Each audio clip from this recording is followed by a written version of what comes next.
This is the opensource.club, a free St. Louis-focused knowledge share podcast. Through industry experts, entrepreneurs, personal stories, and more, we provide the information you need to achieve and thrive. Always visit our website, theopensource.club, for more details. Contact us on Facebook, Twitter, or LinkedIn. We are living in the longest U.S. economic expansion in history, promoted as a great economy. Yet 39 million people are forced to use food stamps. That's 9 million more people than during the 2008 recession. I'm your host, Bonita Cornute, and this is a Blue Labor feature of Money Mondays in partnership with the Labor Tribune.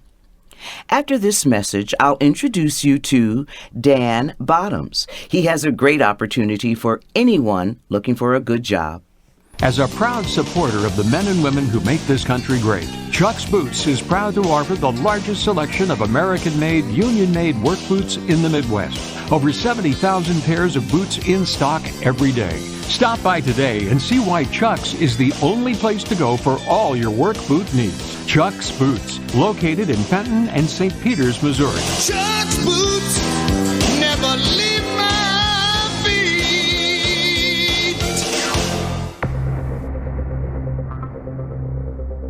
With me today is the Operating Engineers Local 513 Training Center Administrator. His name is Dan Bottoms. Welcome, Dan. How are you doing today? Good morning. Good. You know, we've learned that for more than 3 decades, you have worked as a heavy equipment operator. You have helped construct notable projects such as the Edward Jones Dome, now known as the Americas Center. You've also worked on the Melvin Price Lock and Dam.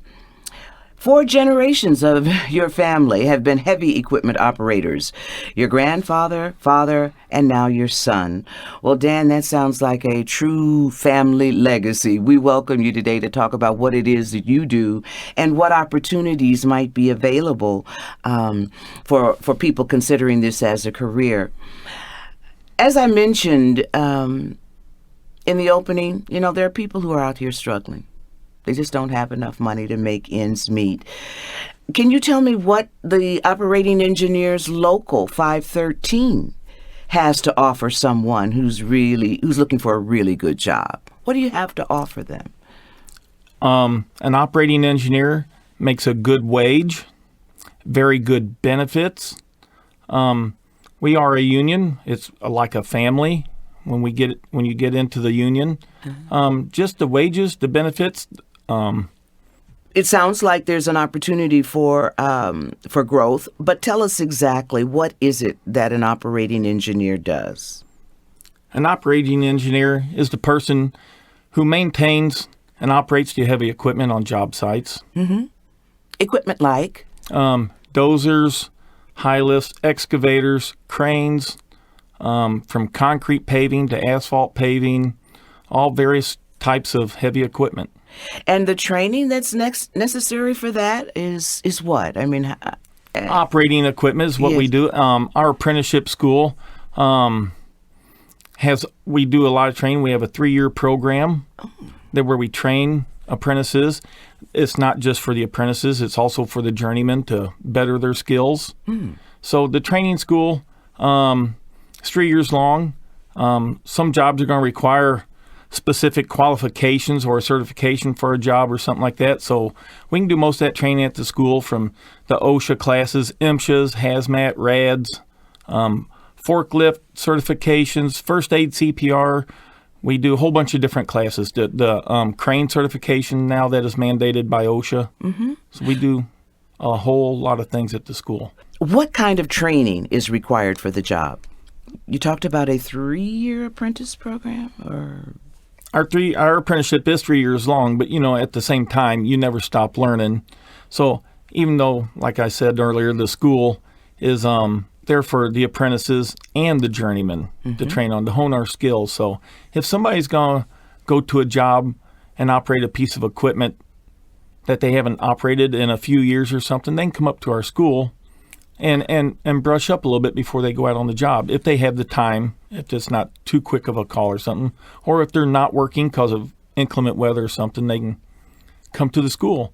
We're open every other Saturday from like March to November for voluntary training, where people can come to our school and train nice. and better their skills. That's a nice addition. Any other particular training required? Is it 9 to 5 that they're at the school Monday through Friday, or is the schedule a little different than that? Monday to Friday, 7 to 3:30 is the hours at our training school. And are you moving from one class or one discipline to the other while you're there? Morning is, I don't know, dozer training, afternoon, forklift training? It has to work with the weather, so we watch the weather. So if the weather is going to be raining in the afternoon, we may go and do our in-the-field training or on the equipment stuff in the morning. And if it starts raining, then we can go do some classroom work inside. Most of the classes, I'd say probably about 80% of most of the classes is in the seat of a piece of equipment. That's how you make an operating engineer, is operating the equipment. And probably about 20-30%, depending on the class, is classroom stuff. We got over 50 pieces of equipment at the school to train on. So there's a variety and an opportunity to touch each one of those, I suppose, at some point. And through the 3 years, hopefully they get training on probably everything up there. Good. At some point. Now, some of them are, we may have, we got like 9 rubber-tired backhoes. So while they're similar, some are a little bit different controls, but. Got it. That's interesting. I was watching Spire workers operate their equipment in front of my house.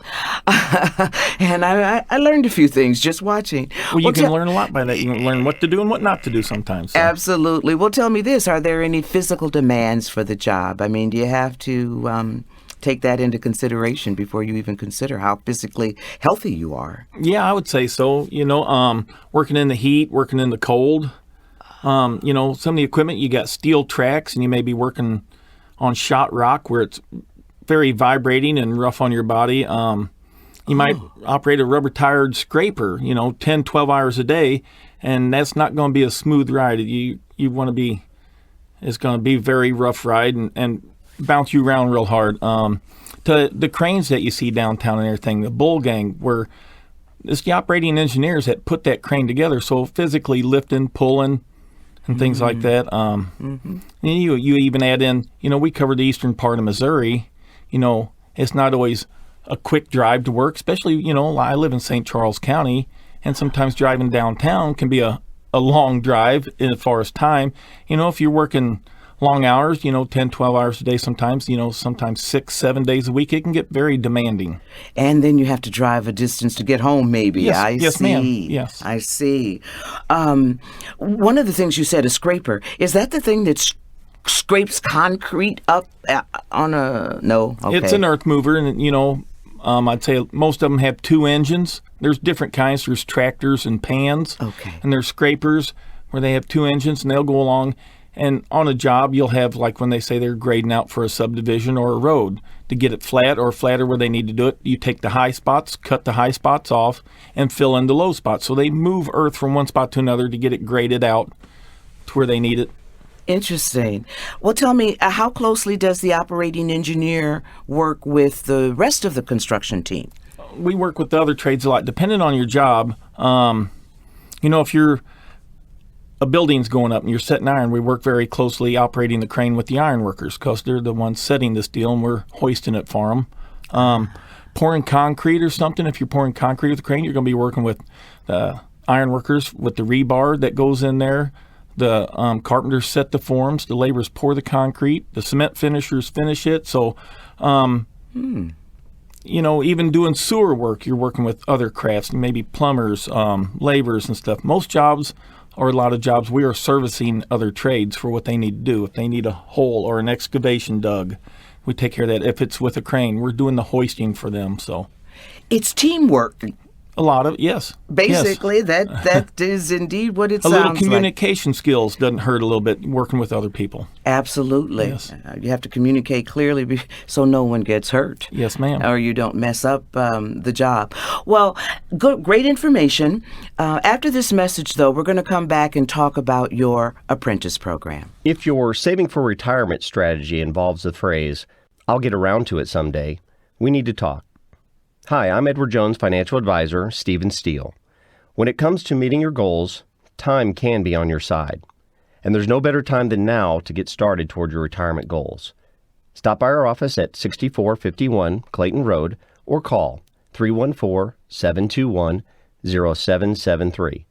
Edward Jones, Making Sense of Investing, member SIPC. Dan, you had the Operating Engineers Local 513 Apprentice Program. Can you give me a little information about the school? Basically, how much does the apprentice program cost? Well, a big overview, our training facility is in Silex, Missouri, which is about 12 miles, 15 miles north of Troy, Missouri on Highway 61. Mm-hmm. We got 240 acres of land to train on.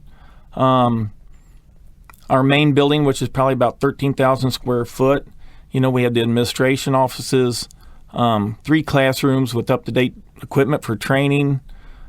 We do have housing. We cover the eastern part of Missouri, so we have housing for students. We have a dining facility, and that can accommodate up to 48 people. Wow. We got a 8,400 square foot shop to fix the equipment because it does break. Uh-huh. The shop is used for training. We're there to operate the equipment, but the apprentices also will work on some of the equipment when they need to. We also have a shop or a classroom in the shop that can seat 50 people.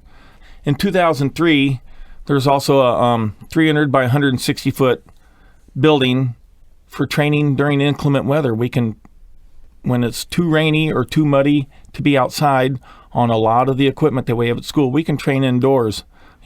There's over 50 pieces of equipment to train on. And to train the students, we have 7 certified instructors. We have a mechanic, an on-the-job trainer for helping apprentices in the field. Mm-hmm.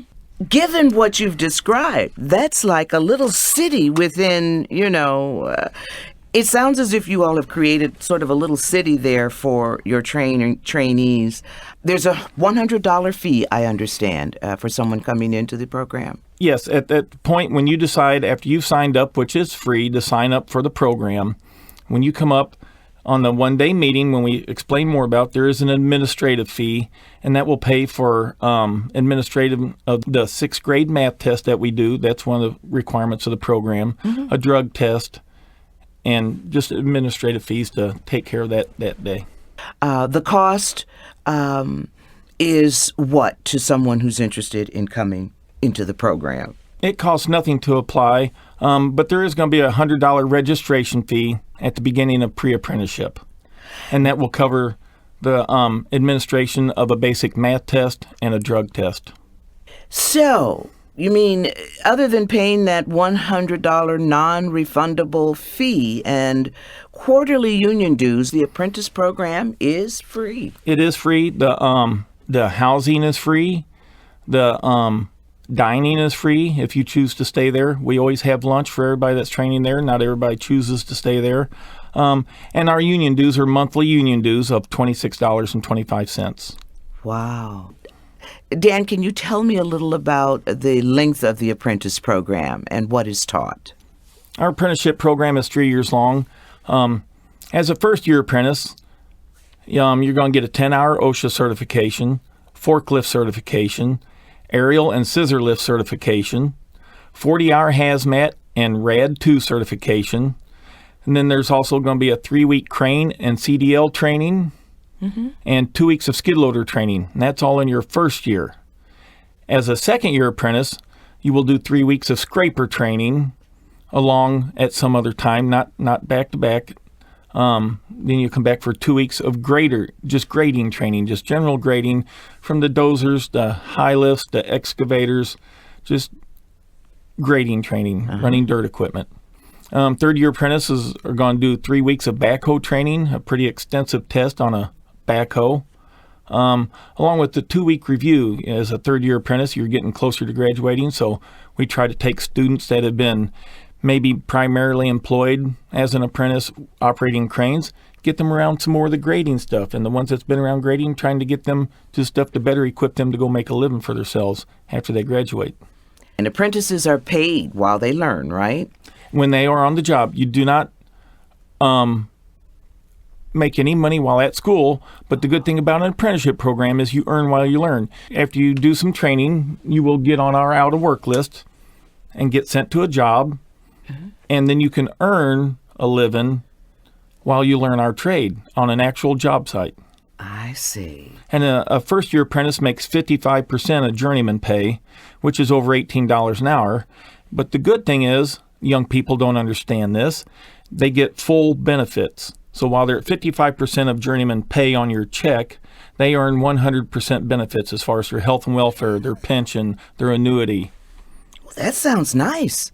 I mean, really, that's a good way to start, to Yes. begin a life and a career, a perfect start for someone. It's not always easy, but an operating engineer makes good money when they work. Now, this spring and the beginning of the summer has been very wet, so that has held it back a little bit because, inclement weather has an effect on our earning potential and everything, Sure. but that work will still be there if it started, and so you may work a whole lot more when it dries up. Gotcha. So, You're always like that. Well, tell me this: how does that apprentice get the job? I mean, are you through the apprentice program assisting in job placement, or is it sort of up to them once they've completed the our training? union has a hiring hall. When an apprentice gets through the classes or when they get laid off from a job, because first day you start on a job, you're working yourself out of a job. If the contractor still has work, they may send them to another job. Or if they're not needed no more, they will get laid off and they will go to our union hall and get on the out-of-work list and sign up. And then when a contractor calls the dispatcher for an apprentice or somebody with the skill that they require, the lowest person on the list goes to the next job. There's a system. There is a system, yes, ma'am. And it's obviously working for everyone. Something you said earlier, though, I wanted you to explain a little further. A person signs up. Where do you go to sign up? I mean, and then you're considered for the apprentice program. What's that sign-up process? The sign-up process is just come. To your facility. You have to sign up at our facility in Silex, Missouri. Okay. That's the only place we take applications. They are numbered with the Department of Labor, and we have to keep track of them in the way that people apply. So the only place we apply is from 8 to 3, Monday to Friday in Silex, Missouri at our training school. Is the distance from, say, St. Louis to Silex a deterrent for somebody considering this as an option? Local 513 covers 58 counties in eastern Missouri. So we have students coming from long distances. The school is about an hour north of St. Louis off of Highway 61. And since we are further away than most people, we have dorms for people to stay in while training, and we have a cafeteria for people to get something to eat. We feed everybody lunch if you're not staying there, but if you're staying there, we have breakfast, lunch, and supper. What happens if you're a city kid looking into that? I mean, it's not impossible for them to get there, I suppose. Well, no, if you are interested in it, the good thing is when we do start the training, we do have housing facilities and the dining facilities. So once you're part of the program, you can stay there Monday through Friday, eat breakfast, lunch, and supper there, and do your training and be able to stay there that night. That's perfect. I mean, who would resist if you think about Well, you have to want to do this to like it. And all that's free. Free. Every hour that I work or Rick works and operator works, there's money goes to that school. Either some of it's contributed from the contractors and some of our members ourselves, when we take a raise, will put money to the school because they see the importance of the training. So Really? that's how we get funded. So does that individual worker decide, I'm going to commit $500 this year to the school, or is it an automatic deduction from your paycheck? It's an automatic deduction from our paycheck. Every hour an operator works, $1.20 goes to the school, with about 35 cents of it coming from the operators ourselves. We have, through raises, when it's time for a raise, we elect to put money to the school because of the importance of training, and the contractors put in the rest. It's through our negotiated contract. Wow. It's a beautiful thing. I mean, who could resist? I mean, if you have any inclination or interest in doing this, it doesn't sound like there's much to stop you except yourself. If you really don't push. When and how do you accept applications? You have to apply at the Operating Engineers Training Center. That's at 75 Highway F in Silex, Missouri. Hours for applications are 8 to 3, Monday through Friday, except for holidays. To apply for our program, you got to be 18 years old, have a valid driver's license, and you must live within Local 513's jurisdiction, which is the eastern half of Missouri. Oh. Then you also have to pass the written assessment and a drug test. The education level, what does a person have to have? Just a high school diploma or a GED. Okay. Yes. Interesting. How many students do you have currently enrolled? Currently, we have 101 apprentices in the program. There's 37 first-year apprentices, 38 second-year, and 26 third-year. There's also 30 more that are pretty far along on the process to becoming part of the program. Wow. Good numbers. Well, tell me this. Women. Do you have an outreach program for women by chance? Not just women. We outreach to everyone. Doesn't matter if you're male, female, if you're black, white, purple, green. It don't matter to us.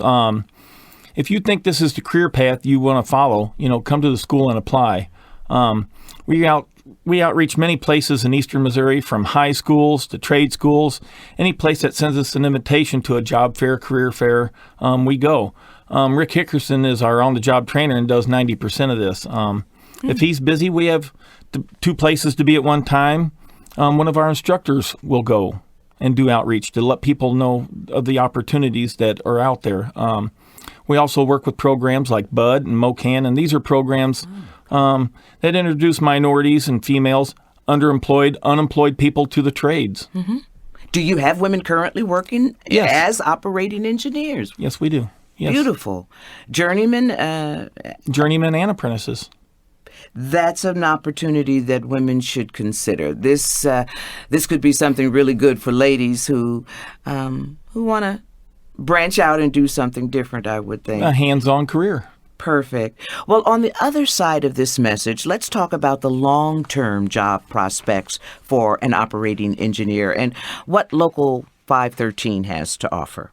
Cannabidiol, known as CBD, is an effective way to treat drug and alcohol addiction. The Scripps Research Institute says that CBD prevents drug and alcohol relapses. CBD is the healthy cannabis compound. It is non-psychotropic, non-addicting, and non-toxic. Shop online for the finest organic and medical-grade CBD at cbdhealth.today. Stay clean, stay sober with cbdhealth.today. What are the job prospects, Dan, for an operating engineer? Is there work out there? I mean, no one knows the future, but the outlook from what I'm hearing is there's a lot of work for this year and probably the next few years. There's quite a few big projects going, and as long as the economy is going the way it is, there should be good work prospects for being an operating engineer. Eastern Missouri? Eastern Missouri, yeah. And, and the St. Louis area is growing. There's the NGA project, and there's some bigger projects going, a lot with MSD and stuff with the storm sewers and everything. There's lots of work. Beautiful. Well, I did a little research, and I know that operating engineers make a good living. I'd like to make a comparison so that listeners understand the financial benefits of the job. Now, there is an article from Matthew Mish of UBS Investment Bank that says half of U.S. jobs are paying less than $18 an hour. What this means is that approximately 50% of working Americans earn less than $38,000 a year. But operating engineers are earning at least $22 an hour, or about $46,000 annually. Not to mention the health benefits if they are in a union like Local 513. Is this correct, Dan? Is this pretty much the way you see things happening in your field? Yes and no. I was going to say, operating engineers in the eastern part of Missouri make about $30 an hour. Some a little more, some a little less, depending on the contract they are working under. A first-year apprentice starts at over $18 an hour. And like I said before, they get 100% benefits for every hour they work. We have great health care, including dental and vision coverage. Our pension and annuity makes it so that you can retire with some dignity someday. As far as how much you will make depends a lot on you, your attitude, skill, and ability, and along with that, the willingness to learn the trade. It's simple. The more pieces of equipment that you can operate proficiently, the more money you can earn. Well, you've talked a little bit about the Eastern District of Missouri, but what counties, what are the actual boundaries for your jurisdiction, Local 513? Well, like I said, we cover 58 counties and the city of St. Louis in eastern Missouri. I'd say probably from Lake of the Ozarks, somewhere in there in mid-Missouri, to the Iowa and Arkansas borders, to the north and to the south, to the Mississippi River. We're the eastern. It's not a straight line down through the center that follows the counties, but we're the 58 counties in the city of St. Louis in eastern Missouri. So anyone within those boundaries is welcome. That's Yes, ma'am. the way you look at it. And there's other locals in the western part of Missouri would be Local 101. They have programs, across the river. Illinois has programs. Granite City is Local 520, but we're the operating engineers in the eastern part of Missouri, Excellent. Local 513. In an area that large, a significant number of people would be looking for a great opportunity. Dan, to me, this sounds like a winner. I'll be back in a moment. As a proud supporter of the men and women who make this country great, Chuck's Boots is proud to offer the largest selection of American-made, union-made work boots in the Midwest. Over 70,000 pairs of boots in stock every day. Stop by today and see why Chuck's is the only place to go for all your work boot needs. Chuck's Boots, located in Fenton and St. Peters, Missouri. Chuck's boots never leave my feet.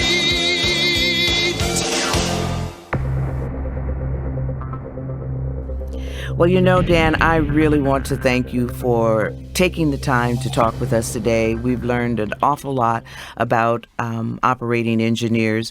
And from what you've told me, the Operating Engineers Local 513 Apprentice Program is an excellent training option. It's free, certified, and even provides dormitory space, which is something amazing if you ask me. Regarding the availability of operating engineering jobs, the future is bright, according to Dan and others in the trades. Baby boomers are retiring and construction continues to boom. This is a long-term career opportunity. A link to the Operating Engineers Local 513 Apprentice Program is on our website, www.theopensource.club. I'm your host, Bonita Cornute, and this has been a Blue Labor feature in partnership with the Labor Tribune. Thank you for listening to the OpenSource.club podcast. Become a subscriber through RSS or YouTube. There's more to come that you won't want to miss. Our name is our web address, theopensource.club.